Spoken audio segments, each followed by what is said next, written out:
Hello everyone, I'm back with my March wrap-up, which has, it's a little bit late, let's be honest.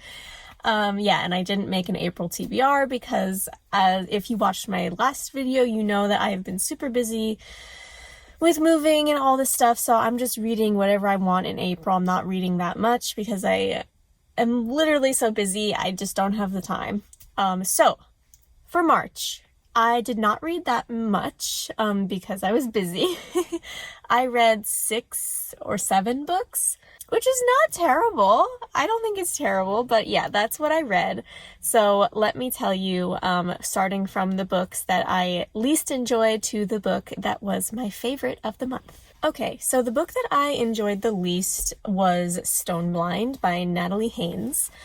If you've watched my channel, you know that I always try and read some of the Women's Prize for Fiction longlist/shortlist books every year, and this was on the longlist this year, and it was already on my radar, so I figured, you know what, why not? Let me just try it out.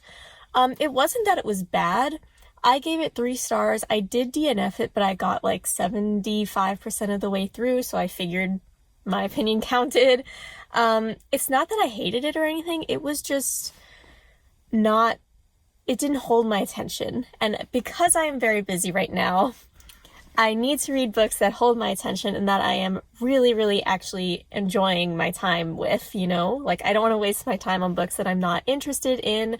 So this book's premise was interesting. It's about Medusa. It's a retelling of Medusa's story, and we all love, you know, feminist Greek mythology retellings, but I feel like this was kind of misleading because Medusa's on the cover, it's billed as a Medusa retelling, but Medusa herself only really took like 30% of the book, if that. She was not, I feel, the main focus of the book. There were a lot of other little stories thrown in there, a lot of other characters, and while I appreciate all the thought and research and time that must have went into this book, I was looking for something different. I was looking for something that actually was about Medusa, and I just feel like this book wasn't about Medusa enough for me. So, and I feel like a lot of other people have that same problem. So, you know, at your own risk, read at your own risk. Okay, so that one was a 3 star, so all of the books from now on are either 4 or 5 stars, which is pretty good. Like I said, I tried to focus on books that I actually enjoyed reading. For starting off the 4-star books, we have Even Though I Knew the End by C.L. Polk, which, if you watched my videos, you know that I took part in the Trans Rights Readathon, so I tried to read a lot of books by either non-binary or trans authors, and Even Though I Knew the End is sapphic, and it had been on my TBR for a while, and it was short. It's a novella. So I wanted to read it. So this is not something that I usually read. I am not usually a fan of detective stories, but this is a magical detective story, diving into the affairs of like an alternate reality fantastical Chicago. So it's a sapphic period piece. So it's a historical fantasy mystery. Interesting. So an exiled Auspex who sold her soul to save her brother's life is offered one last job before serving an eternity in hell. When she turns it down, her client sweetens the pot by offering up the one payment she can't resist, the chance to have a future where she grows old with the woman she loves. To succeed, she is given 3 days to track down the White City vampire, Chicago's most notorious serial killer. If she fails, only hell and heartbreak await. So I feel like this book would appeal to fans of Supernatural, definitely. It has the whole selling your soul thing. She has 10 years to do what she wants, and then at the end of the 10 years, she goes to hell. The story itself was interesting. It had a lot of interesting little nuggets, but I think that the sapphic romance, which is at the heart of it all and was really the main motivation for the main character, could have been better developed. I think that I would have loved to learn more about the love interest and their actual relationship, rather than just being told that it was super important to the main character. I wanted to see it. So, well, this is a novella though, so like there's only so much that can happen in an under 200-page book. I think it was great. It was enjoyable. It was fun, and it was something different for me, so I liked it. 4 stars. Okay, next we have another detective novella. This is a sci-fi mystery novella. It is mimicking of known successes. And this was the pick for March for my sapphic book club. Thank you all for reading with us. And I gave this 4 stars. I really enjoyed it. I think that what I enjoyed the most about this book was the world building. So without going into spoiler territory, the whole kind of overarching thing about this book is that humanity has destroyed the earth in the past, like we're doing now, and they have colonized Jupiter. So that was already very interesting to me, like picking Jupiter as the place that humanity would colonize. It's not really the first planet you would think of. Usually it would be Mars or whatever, because it's not, it's a gas giant. So I think it's very interesting. The world building of that colony on Jupiter is so, so cool. I love sci-fi world building so much, and just solving the problems to make places habitable for humanity. I just think it's so, so interesting. And of course, this book was sapphic, and I really loved the sapphic romance. This is a second chance romance. So these two, the main character and the love interest, were together during like university, and then they had a bad breakup. And then now they're working together on this case again, and they come back together and they realize that they love each other. And that was so great. I really, really loved them at the heart of the story. I really did. They were both very interesting, unique characters on their own, and together I just think that they had such an interesting dynamic, and they were kind of funny together too. Like, I didn't expect this book to be funny, but it was really cool. So the enigmatic investigator Massa follows the mystery of a man going missing on the human colony of Jupiter. Okay, but Massa's former girlfriend, a scholar of Earth's pre-collapse ecosystem, kind of runs into her while she's following the trail of this mystery. Okay, and her name is Pleiade, the girlfriend. I think that's how you pronounce it, Pleiade. She has dedicated her research and her career to aiding the larger effort towards a possible return to Earth. That's very important.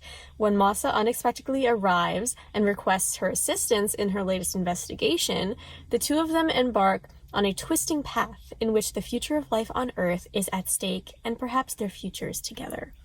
So, really, really strong characters. Really, really, really strong world building, especially for a novella. However, I think that the central mystery itself wasn't amazingly done.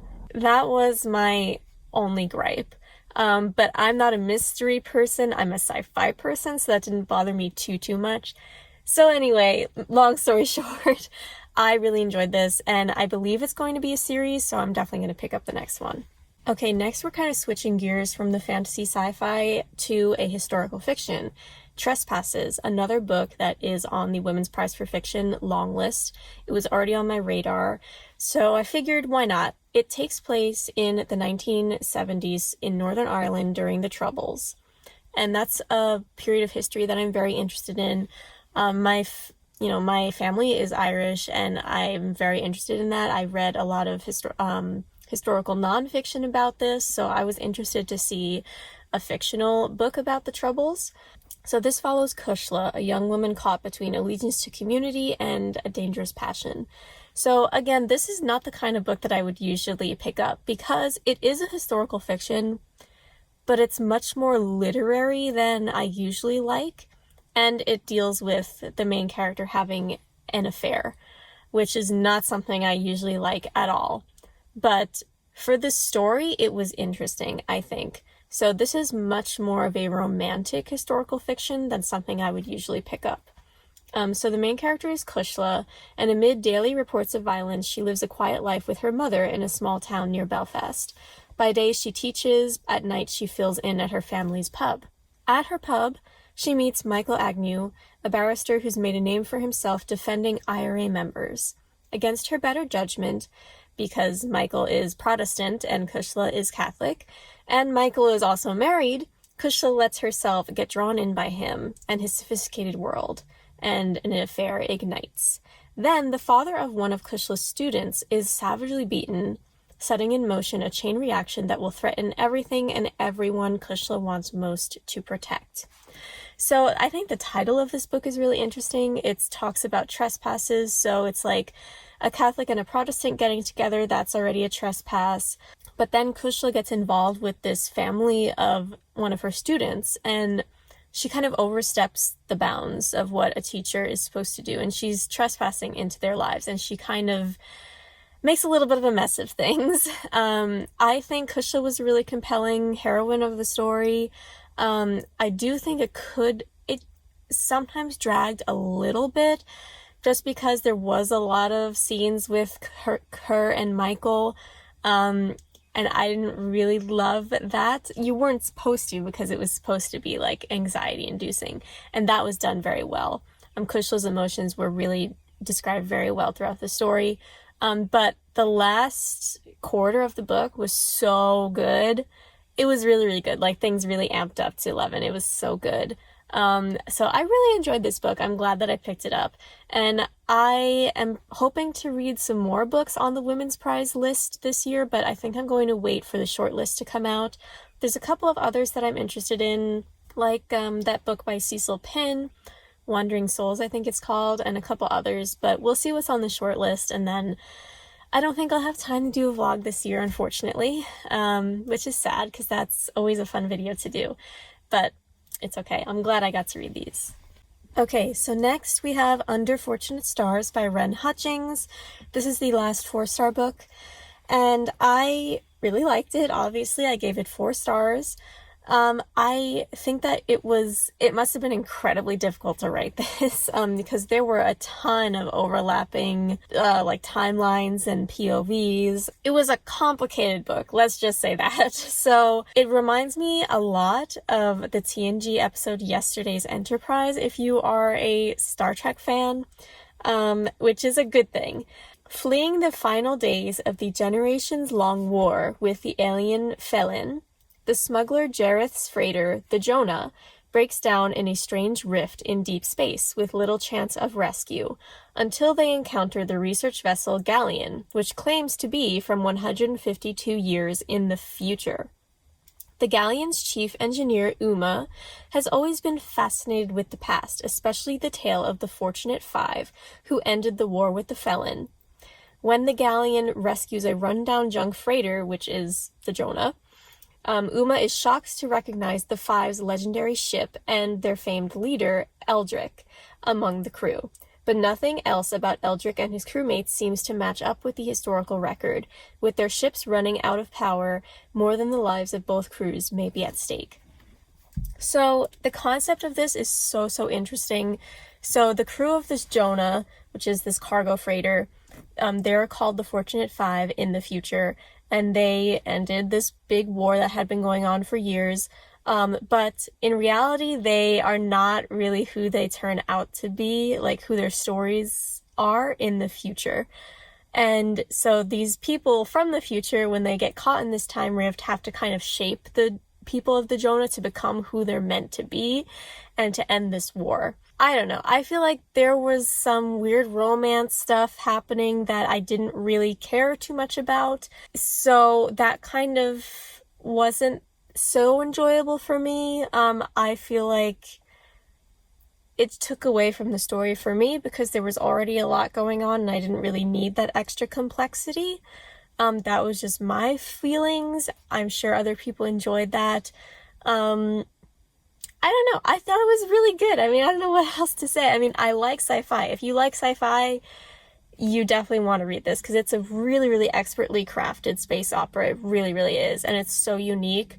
I love it. So you definitely should get it, because also the paperback just came out, so you should definitely read it. Now we have the last 2 books. They're both 5 stars. It was really hard to choose between them, but first I'm going to talk about The Faithless, which is the second book to The Unbroken.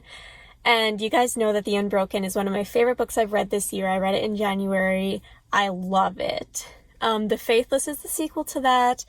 It was also amazing. It was 5 stars. I mean, there's really not much to complain about here.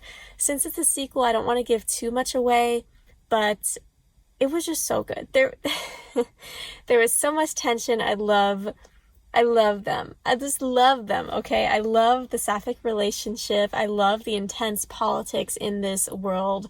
and I just can't get over it, okay? I love it.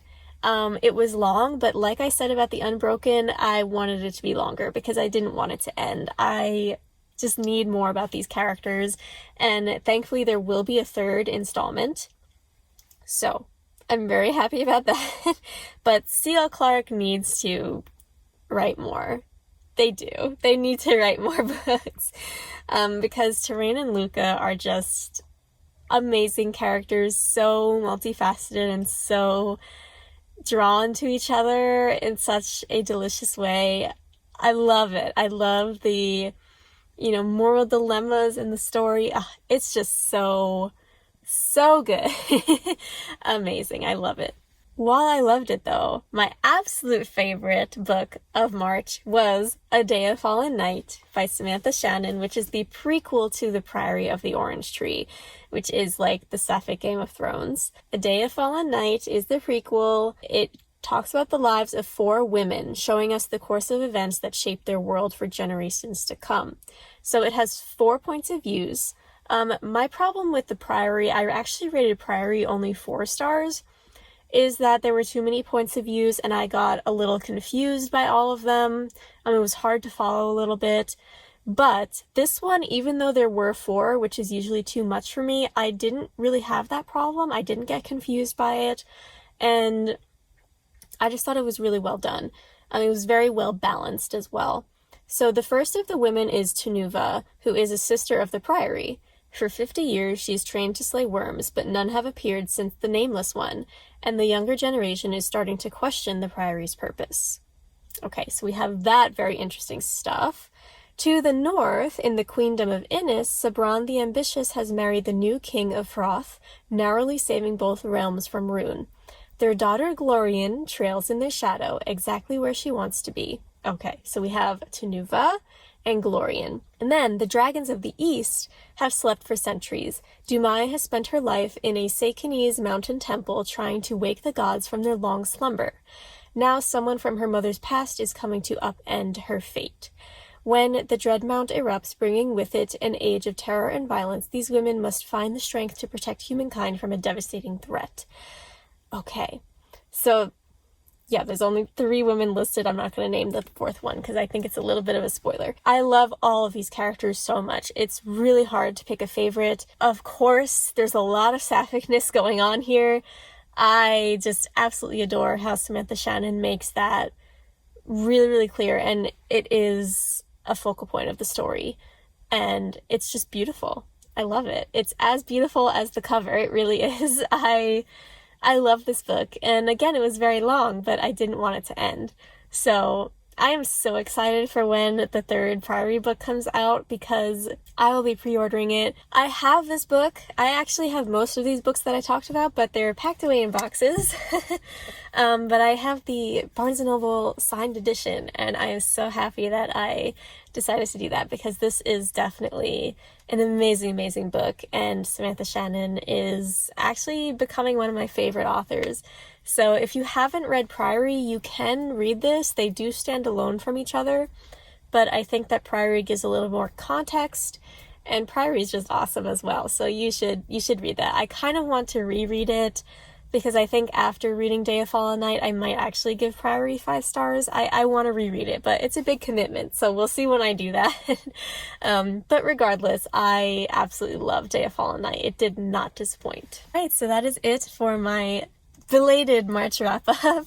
Thank you guys so much for watching. I really hope you enjoyed. Definitely let me know what your favorite book of March was in the comments down below. If you like this video, please like and subscribe to my channel. It really helps me out. And I'll see you next time. Bye!